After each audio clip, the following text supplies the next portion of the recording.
Hola, buenos días. Buenas tardes, buenas noches. Welcome to Cafecito and Crime. I'm Estela. And this is Barb. And today's episode is brought to you by Barbie. Yeah. So grab your cafecitos. And let's get started. So somebody gave me somebody else's cafecito again this morning.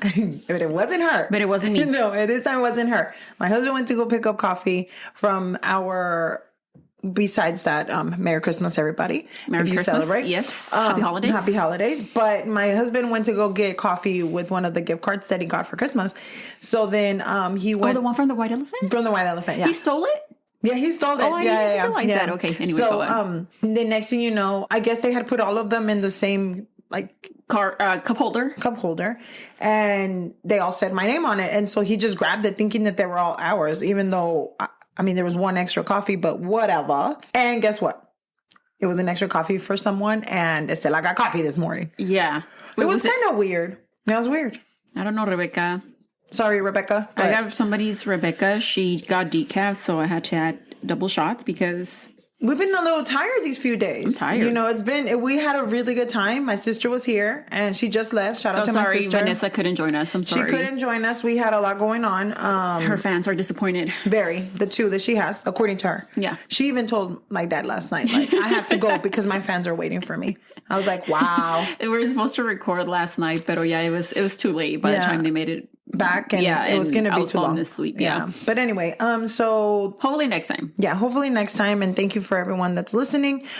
We did reach a goal on not our goal, but we did reach, I think 2,000 downloads. 2,000 downloads or something. So thank you everybody for downloading our episodes. So let's get right into it. So this one right here, it was actually a recommendation from one of my friends. Mm-hmm. I was just chilling one day, not recording, but looking over stuff, just checking up. And I was like, let me see what I'm going to record next. Because I know Estela, she's going to be out of town. So we needed to record soon. Mm-hmm. And I was like, let me make sure we have a content so that she can record and I can record.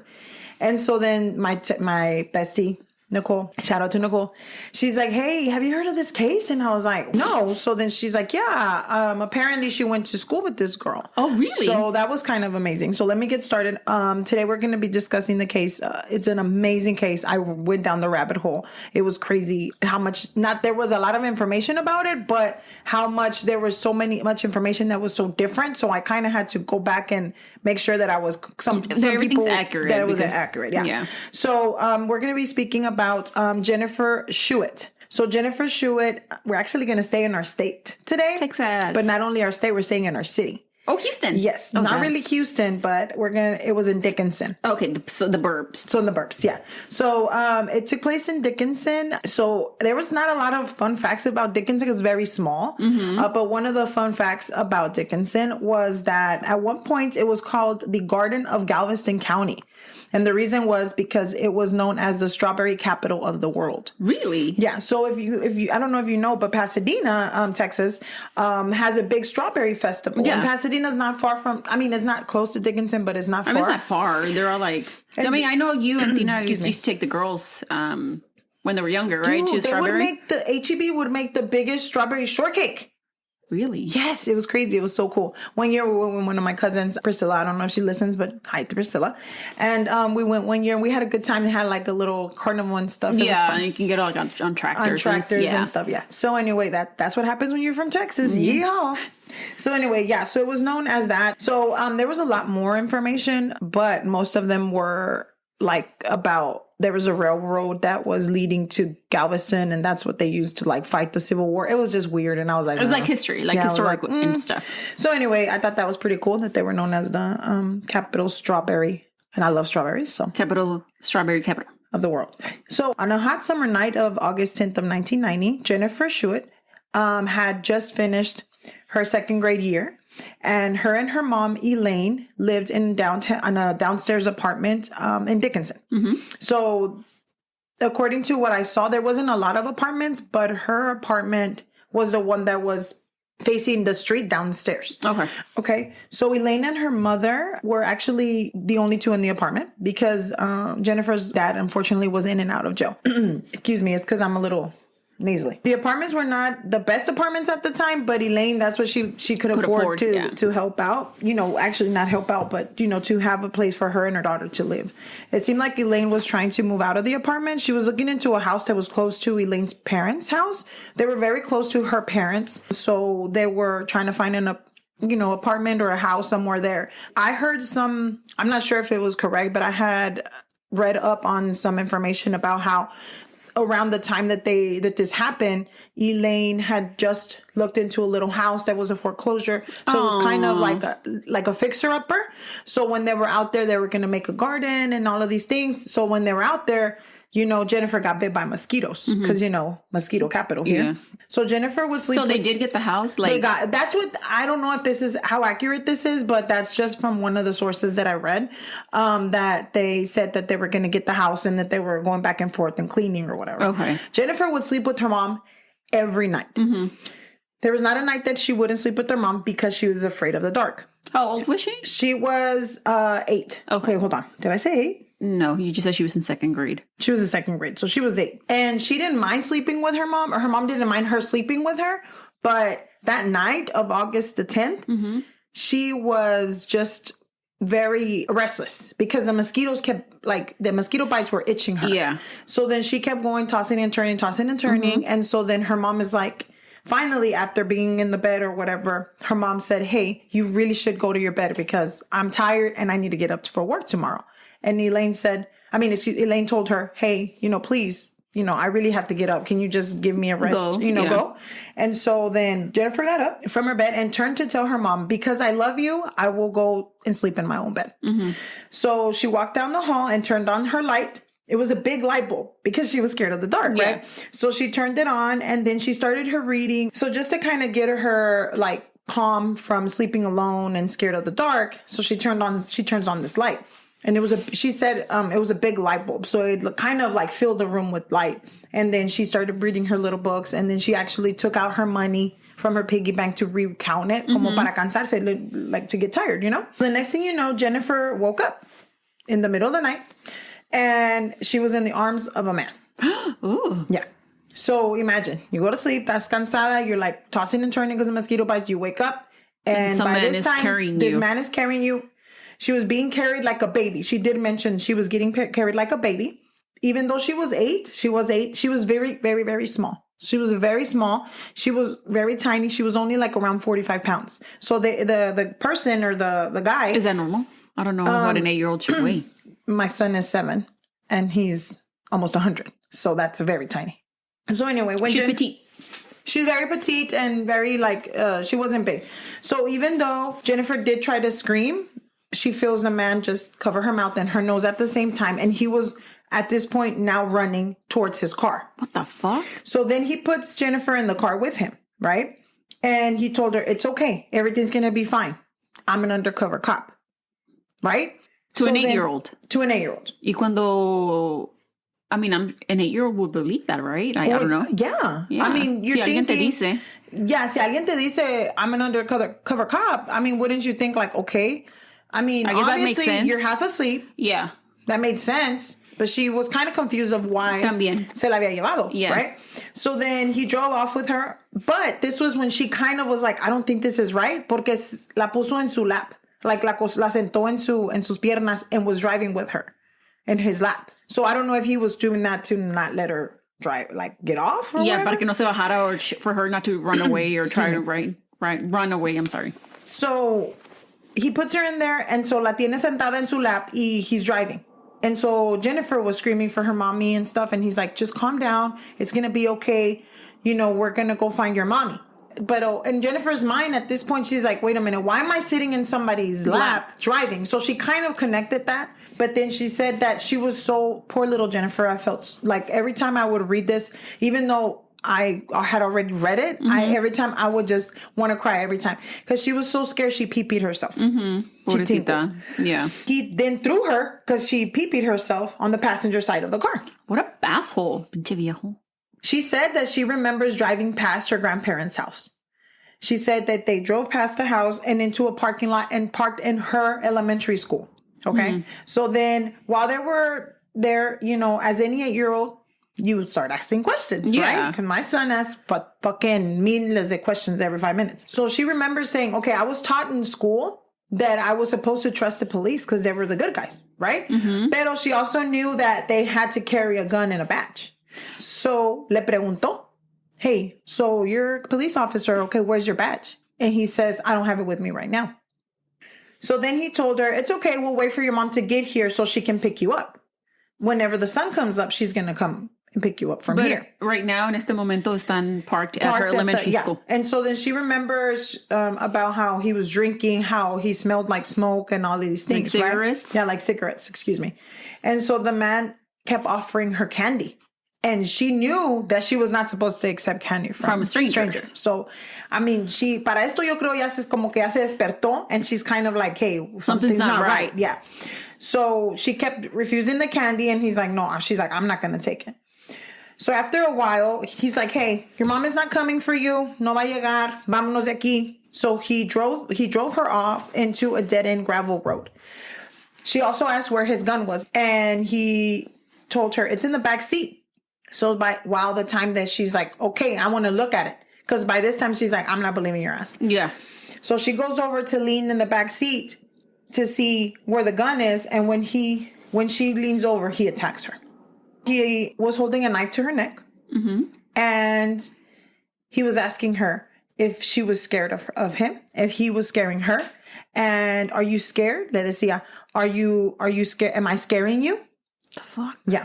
He started, okay, so it's going to get a little graphic, and I'm sorry. I'm letting you know we are talking about a child rape. So just, if you don't want to, just skip a little bit. He then started to lick her body. Sorry, I had to. And then he did proceed to rape her. So, but then while he was doing that, he started to strangle her. So he would like press on her neck to kill her and whatever. And then he's tried to break her neck. So he was like strangling her and trying to break her neck. So Jennifer passed out. Jennifer then woke up and she got woken up by feeling like hitting some stuff, and she didn't know what was going on. When she wakes up, it was dark, but she can feel that he was dragging her by her legs, her ankles, and down a field, because she knew that she could feel like le estaba picando los palos and all of that. Well, I mean, here he thinks that ella está muerta, right? Well, let me finish. Okay. So he's pulling her by her ankles, and she looked up and she sees him. Pero cuando she sees him, she tried to scream and she couldn't scream. But she didn't know why. Yeah. So then she's like, okay. She was like, I'm not going to scream. So her little 8-year-old mind was like, I'm going to play dead. So she closed her eyes. And then she says she kept getting scraped and poked in the long, like over her back, like the grass, and que estaba largo el grass, because she can feel the grass and the twigs. And so she just like, I'm going to close my eyes and play dead. Yeah. Just imagining an 8-year-old thinking I have to play dead is just crazy to me. He then dropped her on a pile of fire ants. La soltó. And so then she said, I hear him in the distance, que he was walking away, la oía. O sea, hace cuenta que oía los pasos como, you know, y luego oyó que cerró la puerta y he drove off. So at this point, he drives off, and she laid there getting bit by the ants. But at some point, she's like, okay, the ants were biting her, so that's a good thing, because she kept like waking up because from the pain, y luego se volvía she was like really She was weak. passing out, yeah. At one point, she lifts up her arm because she's like, I have to move. I don't know why I cannot move and I cannot scream. So she lifts up her arm and she kind of like draped it on her face, on her throat, and she realizes that she had her throat open. It was all open. So había mucho blood. A lot of blood was coming out. So the man had slit her throat from ear to ear, and she was bleeding profusely. Obviously, when you're bleeding a lot, pues you go in and out, ¿verdad? No estás consciente. So the sun comes up. I guess she woke up with the sun hitting her face, and she just lays there because she could see the cars driving by. She can see kids playing out there. She can hear. Obviously, she couldn't scream for help because her throat is slashed. And in and out of consciousness she would go, and then the fire ants would wake her up, and then she would go back into whatever, and then she would. Oh my God! But she was, I guess, in a way, like I said, the fire ants were kind of helping her because it was like, hey, you're awake, you're alive. Yeah. So at one of the times she woke up, she did hear some kids far away playing in the field, and they were playing hide and seek. And one of the kids thought that he was playing hide and seek and had found one of her friends, but it was actually Jennifer. So they find Jennifer and they run to tell the parents, hey, there's somebody out here. And when they ran out there, they found Jennifer. The parents of the kid found Jennifer. At this time, there was a lapse of between 12 to 14 hours that Jennifer had been laying out there, being bit by the fire ants and just bleeding in the sun, bleeding out. Yeah. So they called EMS, and immediately they air flighted her to a hospital in Galveston, because that's where they were going to be able to treat her injuries. She woke up again, and the next time she woke up, it was when they told her, it's going to be okay. You're safe now. And she went back unconscious. She was taken straight into surgery. And that's when Elaine was told, Elaine is, again, Jennifer's mom, that Jennifer's voice box was cut in half. So this is why she couldn't talk. Yeah. But thankfully, there was no... Other than that, no major arteries were touched. So no le cortó, like, nada más le cortó la voz, como quien dice, the box that we use to speak. But there was no major arteries. So Elaine was told that Jennifer was never going to speak again. Oh my God. Yeah.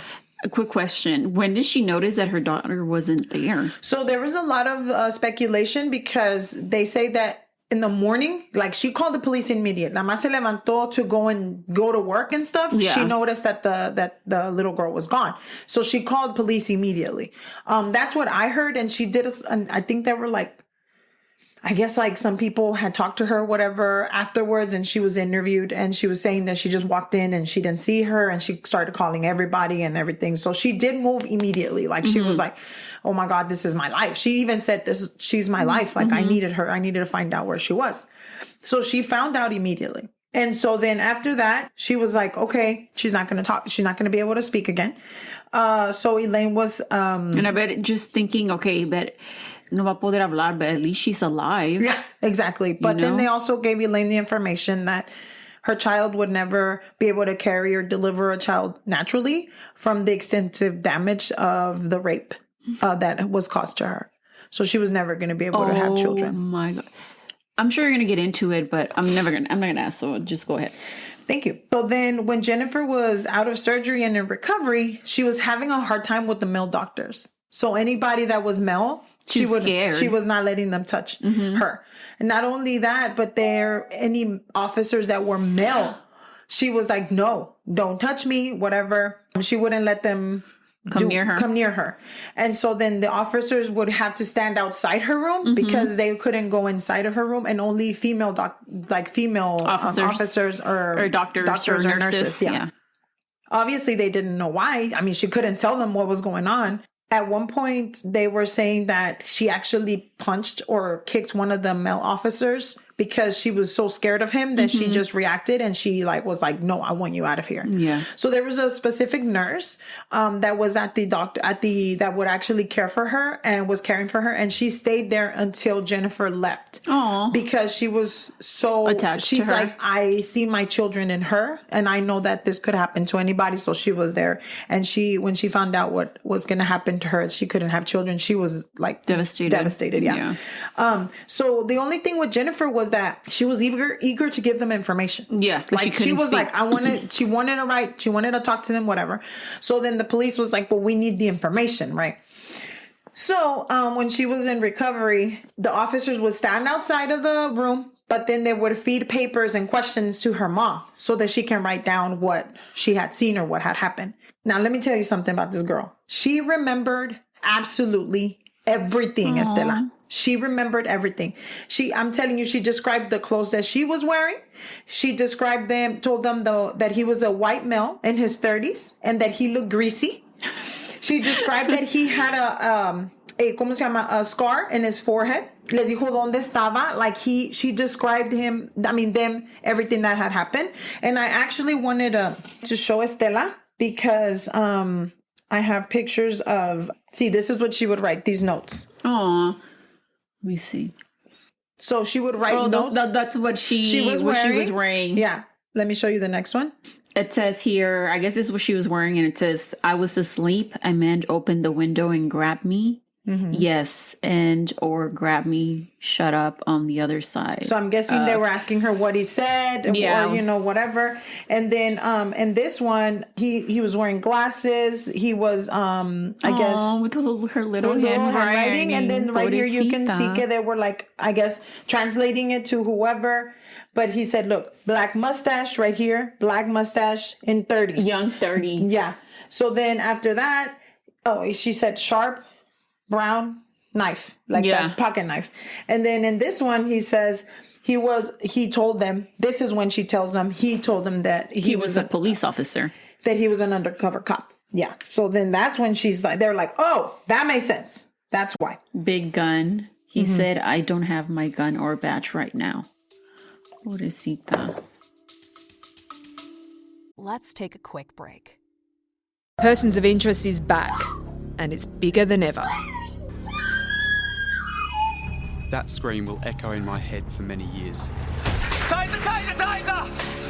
He's gonna shoot! Oi! Shot fired! Shot fired! Shot fired! Stay out! You gotta go on you! He had the perfect aim. I am absolutely stressed at that point. I have no idea where my officers are. Persons of Interest available everywhere you get your podcasts. And then right here, he tells them the color of the car. 2 doors, bluish. Yeah, a yucky color. Yeah, because you can see here where they ask her what kind of car did he drive. We can post those 2 pictures. Yeah, we'll post them. But look, she wrote, and that right here you can see where his car was. She started drawing him. And then right here, it was, he says he had 2 types of cigarettes. So she remembers the cigarettes. I can't even imagine. She remembers that they were gold and white package, and some packages were red and white. So Marlboro cigarettes, right? And then she said that, this is what she told him. No, he said, I worked at Granger or garage, in the garage at the Dickinson Police Department in Galveston, the police department. And he was wearing blue jeans, and she tells him what he was wearing. Wow. Her little mind. Not only that, but let me show you. She told him where they parked. She drew a map. She drew the map. Oh my God. And then, please tell me that we get this fuck face. Hold on. She said, look, and asked me if I wanted candy, and I said no. Oh. Yeah. So she's like, she did everything right. She did everything right. And then she said what color panties she was wearing, and then like all of that. And then he choked me 4 times. Yeah. Yes, in the car. I'm guessing she was just kind of answering questions. I can even imagine like her remembering that, but her mom, reading that's what happened to her daughter. Yes. Not only that, but she said, she told him that he was drinking beer and that he was smoking the cigarettes. And then lastly, the last thing that she tells them is that his name was Dennis. He told her his name? Yep, look. So they brought in a female sketch artist, and she was able to sketch together a picture of what he looked like. I have a picture for you to see it. So this is what the guy, according to the sketches that she wrote, looked like. Hold on. That she drew? That she drew, yeah. Oh, okay. Wow. And sketch artists are awesome. Yeah. And so then they did look around the area where Jennifer was obviously dumped and left to die, to see if they could find any evidence. And they did find some evidence that was scattered. They found some men's underwear that were kind of ripped up, como que los rompió. And then also the underwear that Jennifer was wearing, because obviously now they knew exactly what underwear she was wearing because Jennifer told them everything. And then some other shit, like some cut up shirts y que no sé qué. So they did find some information, some, whatever it was. Of course, it was all over the news. The sketch of the car, everything was on the news. Her mom was on the news explaining everything. Nothing came up. Nobody was coming forward. Yeah. So remember, at this time, Dickinson was very, very small. Right. So they didn't have a lot of resources to take a case like this. This is a big case. So I think I read somewhere that they only had like 3 detectives on the force. Yeah. Like it was literally so small. Especially in 1990. I mean, it's different now, but back then. So then because of that, no leads could come up. Nothing came up. They just didn't find anything.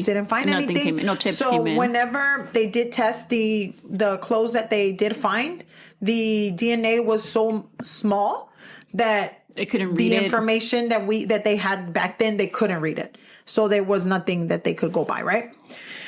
So guess what? It was cold. Yep, it goes cold. So Jennifer, she continues to get better. And at one point, she's like getting better. She's still in the hospital. At this point, she wanted to eat like a chocolate bar or something, and her mom told her no. So she went to get her, she wanted to get her uncle that was standing outside of the door, and she tried to scream at him, and they heard a squeak. So they're like, okay, wait a minute. We heard a squeak. Jennifer was like, Elaine, her mom was like, hey, guys, we heard something. There's a squeak there. I think she was like, and they were like, no, it's impossible. Her voice box was cut in half. There's no way. And so then by the next morning, Jennifer got her voice back. What? Yeah. The next morning? The next morning. They didn't I thought you were going to say that they were going to treat her or something, and her voice. And she always says that the reason that her voice came back was so that she can catch him. Yeah, she literally said that. And then she was able... Oh, my God. Not only that, but she was able to start school at her third grade year with her friends. So that year in August, she started school with her friends that year. Well, yeah, school starts, in August? Yeah, exactly. Oh, my God. Yeah, she was a fighter, girl. She's a fighter. She really is. So her voice came back, I thought you were going to say that, her voice was it sounded maybe it wasn't going to sound the same as it did before. No, she literally sounds normal. She literally, I'm telling you, she's nothing happened to her. That's a miracle. Oh, for sure. Oh my God. That is a miracle. Not only that, but from laying out there for 12 to 14 hours. Picada by the ants. Bleeding out. Yeah, everything. So she would struggle a lot, mentally, obviously. Yeah, of course. Thinking about her attacker, she would think that he would be out there trying to find her. Creía que iba a regresar y que la quería volver especially a matar. También porque they parked outside her elementary school, so a lo mejor ella pensaba, he knows where I go to school. He can come and find me. Yeah. Especially now, since I'm sure it was all over the news que ella, she had survived and she hadn't died. Oh, my God. So then every day she would go and she would be like, okay, they're going to come. He's going to come after me, right? So she graduated high school and started to work as a children's librarian. And she met somebody and they were dating, right? So Jennifer, at this point, she struggled every day. Oh, yeah, for sure. Obviously. And so then 18 years later, in March of 2008, she received a phone call from Detective Tim Cromley. And he was taking over the case and he wanted to meet her. So she was still in Dickinson? Yeah, she's still in Dickinson. Mm-hmm. Literally, I'm not lying to you. She was talking to everybody. And she was everywhere on the TV. I mean, she was like, I'm going to make sure that this guy gets caught. Yeah. So she was talking to everybody and she was making interviews, making sure that everybody was hearing about her case and everything. But obviously there was nothing really much coming up. This detective had gotten a little bit of a special units case or whatever, and they were going to pick up this case because they had a little bit of DNA, and they were like, well, maybe we can use that DNA now. Had passed. So they went over the details of her notes and what she could remember, right? And the case was a part of a few cases, like I said, that they were reopening, and they had a team. Let me tell you, the name of the team was called Child Abduction Rapid Deployment Team. Wow. And Detective Cromley, along with the FBI Special Agent Richard Renson, worked on the case, and they were working from the Houston office. So they went over, and I guess they just kind of heard of it, whatever. So Detective Cromley promised that he was not going to stop until he brought justice to Jennifer. Mm-hmm. He was like, we're going to bring justice to you, and it's going to be taken care of. So they started sending the articles of clothing that they found back in 1990 in the 1990. Wow. 1990.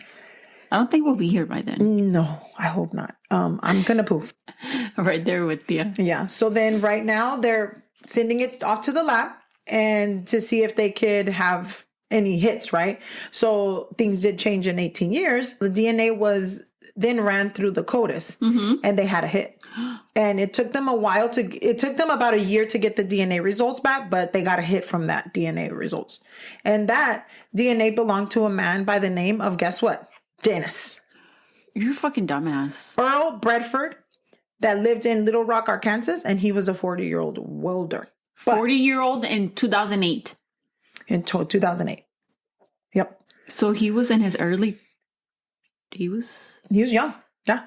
He was what, 22 when he Algo así. Mm-hmm. Wow. So let's find out, how did Mr. Dennis Earl Bradford's DNA get into CODIS, right? Let me tell you about this man. He's trash. He sounds it with that name. He was married to a lady by the name of Lisa, and they had a son and a daughter and 3 stepsons. By the time they found out this information, he had a whole family. They always fucking do. It's fucking nasty. So they separated because Dennis had an uncontrolled, obviously, a drunk. Well, maybe not obviously, but he was a drunk. And on one of the nights of him drinking, he asked a young lady to play pool. And she said no. Then he insisted. So she was like, okay, fine, I'll play pool with you. And he bought her some drinks. So then when they were going to close the bar, he asked, hey, do you want a ride? And the lady's like, okay, sure, a ride. So he then took what he called the long way, because he was saying that he wanted her to listen to a song, right? So he said, hey, I'm going to take you the long way. And he started to attack her. He then choked her and punched her until she blacked out. Oh my God. And then Dennis drug her out of the car. And when she woke up, she was naked. And Dennis told her not to move. And he ran to his car to get a knife and then raped her by holding the knife to her throat. What the fuck? Yeah. Did he kill her? He didn't kill her. In 1996, he was charged with attempted first-degree murder after all of this going back and forth with, did he do it? Did he not do it? And then they were saying something about, whenever they got the information, the information was wrong. And so they were, going back and forth. And they gave his ass 12 years. Good. Okay.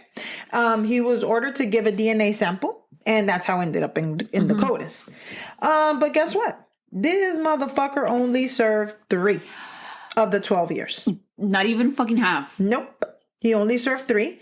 And in 2000, he was released on parole. So then he did a lot of other shit. He would go around choking women. Oh, I'm sure. I'm sure. It's just that he got caught that time. And then he also did something like choking another a lady of the pleasure. A sex worker? The sex worker. She choked her. También had stabbed her, did something, but he also raped her. So when they matched the DNA, they found out that he lived in Dickinson at the time and a few blocks where Jennifer lived. So he actually lived not too far from Jennifer. Guess what? They pulled up his driver's license picture. And let me tell you, it's a replica. I'm showing Estela the license picture right now. And this is the comparison of that year. Dude, they're the same fucking person. This is the comparison. My God. Mind you, this little girl is 8 years old. Jennifer is the fucking boss. Oh my God. It looks, you straight up tell it's that same fucking guy. Yo, he looks evil. Yeah, he's pretty evil. So they arrested Dennis on October 13, 2009, and they called Jennifer to let her know they had someone in custody for her kidnapping. So she goes on to give a statement saying thank you. She was crying. I mean, it was this whole, ordeal. So let me tell you, this man, he was something else, girl. Let me tell you. So detectives, they actually have his whole interview on the internet. So you can watch it if you guys want to. But let me give you an overview of what he said. He literally was sitting there and he was wearing a blue shirt and jeans. And the detective asked him if he had heard of Jennifer. And that was the reason that he was in Galveston. And he said, yeah, I've heard of her. It was all over the news. And then the detective asked him, have you had any contact with her? And then that's when he said, yes. And the detective asked to tell them about it. And este pinche bastardo says no. He had contact with her, pero no les iba a decir. No les iba a decir. They started asking him again, where did you come in contact with her? And all these, para sacar la información. And he tells the detective, did you do your homework? He tells the detective that? Yeah. What an asshole. So then after that, he had not confessed anything, right? Right. But they go on pressuring him and talking about Jennifer. And then at one point, you're watching the video, because I watched the whole thing 11 times. The detective says, if you only knew that Jennifer has done so well, you would see her, you would be so proud of her. And so at that point, he finds out that Jennifer survived. Oh, he didn't know? He didn't know. So he starts bawling. I mean, bawling. Crying everywhere and all kinds of shit, right? He was crying like a little bitch. It was horrible. And so then Dennis had seen the abduction on the TV, but he had never followed up on what happened. He had seen her that happened, pero he, I guess, apparently never watched the rest of the TV. He just saw that they were looking for her. Maybe he just left. Maybe that's when he moved. So he kept saying, is she alive? Are you sure she's alive? And they're like, yes, she's alive. And then he was crying like a relief cry. like, you know, like, right. oh my God, like, you know. Entonces, he was crying like something had like gotten better, like something had lifted from his back. And he said he just kept putting his hands in his face on his face and just couldn't believe it, right? And then he kept saying, oh, you have no idea how hard I have prayed for that. He went on to let them know that 2 days after that he had done the crime, he left and he ran. So only 2 days after. He left Dickinson. He also states, there is not a day that goes by, not a single day that I don't see that baby. Listen, she was innocent. I was a sick, deranged, beat up fucking little punk. And then he says, I pulled that little girl from her window and she was freaking out. She was crying for her mother. I told her everything would be all right. I took the little girl out and I raped her and I cut her throat. Then he also says to the detectives, he doesn't know how he ended up at the apartment. He was just literally Estela walking around. He didn't know her. He didn't have any contact with her. He didn't know his mom. He didn't know anything. He was literally just walking down the street or down in the apartments. He said, he also tells them he didn't know how he ended up there, and all he saw was that the light was on and the little girl was in there. Wow. Like it was one of those things of, oh my God, out of everything you could. A crime of opportunity. Yeah, a crime of opportunity. What the hell? You know, obviously now he's confessed. He did try to take his life at one point right after, literally like hours after he had done that. He supposedly said he tried to take his life and he was unable to do it. He blew a hole in his dad's house after doing that. And after the incident, I guess his parents were like, "Das pinche loco la verga." So they took him for a psychiatric like evaluation and help. And here's the craziest shit ever. He went to the same hospital where Jennifer was being treated for her. At the same time that she was there? At the same time. Oh my God. Yeah. So he pleaded guilty. He's like, I'm not going to fight it. Yeah. They had DNA anyway. For the murder, and that he would not go to trial. The but attempted Jennifer. Murder? Yeah. But then Jennifer was just ready she was ready with her victim statement. She's like, she got it all together. And she wanted to show Dennis that he didn't break her and that she was doing well and alive and she was ready. Well, she didn't get to give the statement at all. She got it ready for nothing. Because on May 2010, he hung himself in a cell. I knew you were going to say that.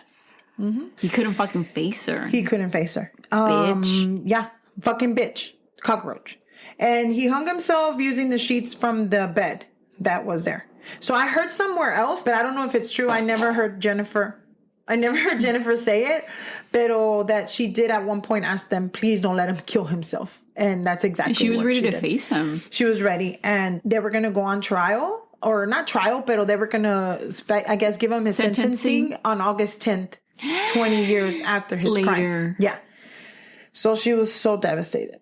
Obviously, she felt like she didn't have the closure that she wanted, you know? Jennifer once again made a statement and she said, and I quote, I really wanted to be a part of solving my own crime. She was. Yes. I wanted to help because I was the only living witness and I wanted to go to trial and see this through the end. Yeah. So she decides to read her victim statement to Dennis at the grave. Yeah. Yeah. The statement is about 4 pages long and you can actually read it online. They have the whole thing there, but I'm going to read just the beginning. It said, Dennis Bradford, I waited 19 years, 2 months and 3 days to find out your last name and for you to be caught. I knew your first name was Dennis because you told me before you raped me and attacked to murder me on August 10, 1990. When you cut my throat from ear to ear, you assumed that I died. Or if I lived, I wouldn't be able to talk. Well, you chose the wrong little 45-pound, 8-year-old girl to try to murder because of 19 years. Because for 19 years, I've thought of you every single day and helped search for you. Every year that passed has given me more strength and drive for when I finally would be able to face you as I am today. Because she thought she was going to read this to him. Yeah. Some of you may feel sad for me that it took 19 years to track you down, but I'm only sad for the others that have fallen victims to you. Wondering, how could you be capable of committing such horrendous acts on such an innocent and fragile little girl as I was back on August 10, 1990? And knowing others could be harmed, but you are what you, but you are what bothered me the most of all of these years. So basically, she's like, you literally thought that you had killed me, but no, motherfucker, the joke's on you. It was obviously he had done that to other people before her, because that wasn't just the first time because you just don't start off slashing somebody's throat. You like build up to that kind of stuff. So when she was done, she sat at the grave and she asked her now husband, Jonathan is his name, do you think he would be able to hear me? You know, do you think he heard it? And at that moment, she was bit by a fire ant. Just as when he left her for dead. So she knew. Now he's dead. Now he's dead. So she knew that he had heard. She did get her piece, basically, right? Yeah. So she's now married with her high school sweetheart, Jonathan. As we know, she was not able to carry children naturally. So on one of the many interviews that she had done on TV and that kind of thing, she was seen by a Dr. Craig Witz out of the Houston Fertility Institutes, and he donated his services to Jennifer and her husband to have 2 children. Aww. Her first child was Jenna and Jonah. And so she was able to have 2 kids. And Jennifer uses her story to help others. She travels the country and she speaks. So that was the story of Jennifer Schuett. Little badass. She was the own bad bitch of her story. She was the bad bitch of her story. She was amazing. And I really do thank my friend for letting that me up. Yes. What made her bring it up to you? I don't know. I guess because I don't know, literally, I have no idea. But I was reading and listening so much to everything that I was like, when I put this in together, I was like, oh my God, this is awesome. Because she talks about all of what happened to her and that kind of thing. My thing that I thought was incredible was the fact that she can remember so much. Yeah. And how she looked at everything. Because if she wouldn't have remembered, he wouldn't have been caught. No. He wouldn't have been caught because, if she wouldn't have told them what he looked like, or there was no sketch, or, what she was wearing, there was DNA out there. Why did he take her to the elementary school? I don't get it. I think he was drinking, trying to hype himself up to do it.